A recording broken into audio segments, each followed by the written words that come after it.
சென்னை மற்றும் புறநகர் பகுதிகளில் பெய்த மழையால் வெப்பத்தின் தாக்கம் குறைந்தது. சென்னையில் கடந்த சில நாட்களாக வெப்பத்தின் தாக்கம் அதிகம் இருந்தது. இந்நிலையில் ராயப்பேட்டை, மயிலாப்பூர், கோயம்பேடு, ஈக்காட்டுத்தாங்கல், கிண்டி, வேளச்சேரி உள்ளிட்ட பகுதிகளில் மழை பெய்தது. இதனால் மாநகர பகுதிகளில் வெப்பம் தாக்கம் தணிந்து குளிர்ச்சி நிலவியது. இதேபோல் புறநகர் பகுதிகளான திருவொற்றியூர், காசிமேடு, மாதவரம், பெரம்பூர், புழல் உள்ளிட்ட பகுதிகளிலும் மிதமான மழை பெய்தது.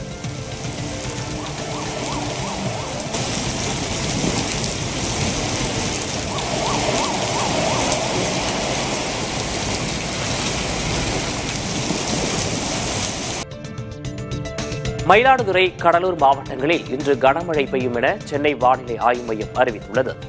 மத்திய கிழக்கு வங்கக்கடல் மற்றும் அதனை ஒட்டிய மியான்மர் கடல் பகுதியில் நிலவிய காற்றழுத்த தாழ்வு பகுதி ஆழ்ந்த காற்றழுத்த தாழ்வு பகுதியாக வலுப்பெற்றுள்ளது.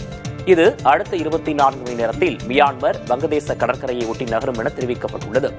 இந்நிலையில் தமிழகத்தின் ஓரிரு இடங்களிலும் புதுச்சேரி மற்றும் காரைக்கால் பகுதிகளில் இன்று மிதமான மழை பெய்யும் என கூறப்பட்டுள்ளது.